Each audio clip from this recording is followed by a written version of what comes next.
Super hero movies में एक बात कॉमन होती है, जितना शक्तिशाली हीरो होता है उतना ही ताकतवर विलेन भी। और अगर हम बॉलीवुड के सबसे आइकॉनिक सुपर हीरोज की बात करें तो क्रिश का नाम सबसे पहले आता है। लेकिन हर सुपर हीरो की तरह उसका एक डेडली विलन भी होता है और क्रिश 3 में वो विलन था काल। पर क्या आप जानते हैं, काल सिर्फ एक नॉर्मल विलन नहीं था, उसके पास ऐसी शक्तियां थी जो सिर्फ क्रिश को ही नहीं बल्कि किसी भी सुपर हीरो यूनिवर्स को हिला सकती थी। तो आज हम इस वीडियो में काल की ओरिजिन स्टोरी, उसकी पावर्स, एबिलिटीज और आने वाली मूवी में उसका क्या फ्यूचर हो सकता है ये जानने वाले हैं। तो बड़ा इंटरेस्टिंग वीडियो होने वाला है। तो सबसे पहले बात करते हैं काल के ओरिजिन की। तो आप सभी जानते हैं कि डॉक्टर आर्या ने रोहित मेहरा पर बहुत सारे एक्सपेरिमेंट किए थे और उसी एक्सपेरिमेंट्स में एक एक्सपेरिमेंट था एक जेनेटिकली इंजीनियर्ड बच्चा जो कि डॉक्टर आर्या के इशारों पर काम करता। और डॉक्टर आर्या ने उस बच्चे को रोहित मेहरा के डीएनए का यूज करके बनाया था और उसके पास बहुत ही एक्स्ट्राऑर्डिनरी पावर्स थी। बट जब वो बच्चा बन के तैयार होता है तो डॉक्टर आर्या की उम्मीदों पर खरा नहीं उतरता, वो डिसेबल पैदा होता है।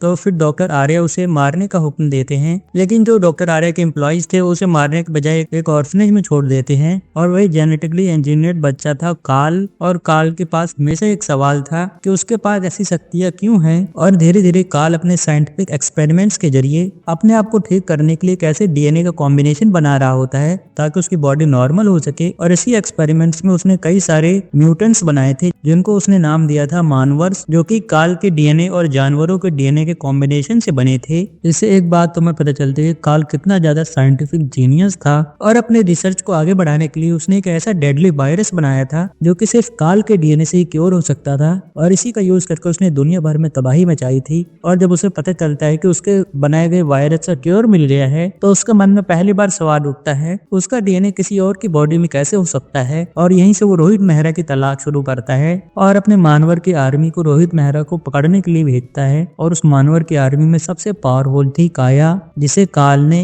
कैमेलियन और अपने डीएनए का यूज करके बनाया था, जिससे वो शेप शिफ्ट कर सकती थी, किसी का भी रूप ले सकती थी। और जब काल को रोहित मेहरा का बोन मैरो मिलता है तब हमें उसकी असली पावर देखने को मिलती है। तो आइए इसी से हमारा नेक्स्ट सेगमेंट काल की पावर्स की बात करते हैं। तो सबसे पहला है टेलीकाइनेसिस, मन की शक्ति से सब कुछ कंट्रोल करना। काल की सबसे बड़ी और सबसे डिस्ट्रक्टिव पावर है टेलीकाइनेसिस। वो अपने दिमाग का इस्तेमाल करके किसी भी चीज को कंट्रोल कर सकता है, कितने ही बड़े ऑब्जेक्ट को मैनिपुलेट कर सकता है। यही पावर उसे अनस्टॉपेबल विलन बनाती है। अगर हम इस पावर को मार्वल डीसी के हीरो से कंपेयर करें तो काल की एबिलिटी काफी हद तक जीन ग्रे या डॉक्टर डूम जैसी थी। नेक्स्ट पावर है सुपर इंटेलिजेंस। रोहित मेहरा का बोन मैरो मिलने के बाद वो सिर्फ एक फिजिकली स्ट्रॉन्ग विलन नहीं रहा था बल्कि एक सुपर जीनियस भी था। उसने सिर्फ अपने दिमाग का इस्तेमाल करके म्यूटेंट की आर्मी क्रिएट कर दी थी। और इतना ही नहीं, एक डेडली वायरस ही बनाया था जिसने उसने पूरी दुनिया में फैला के पूरी दुनिया में तबाही मचाई थी। अगर वो चाहता तो पूरी दुनिया को कंट्रोल भी कर सकता था। नेक्स्ट पावर की बात करें तो मैग्नेटिक फोर्स, वो किसी भी मेटल को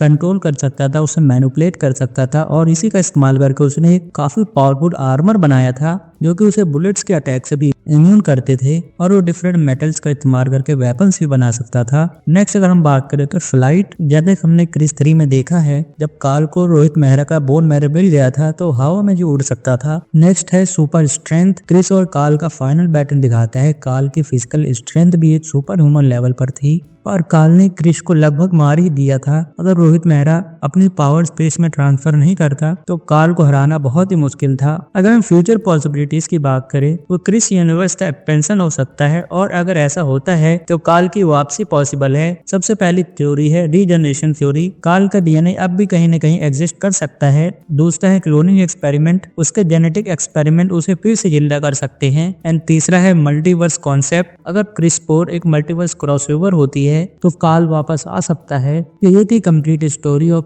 काल कि कैसे वो बॉलीवुड का one of the deadliest villain में से एक है। और अगर क्रिश 4 में उसकी वापसी होती है तो बहुत ज्यादा तबाही मचा सकता है। आपकी व्यूज क्या है कमेंट बॉक्स में जरूर बताइएगा।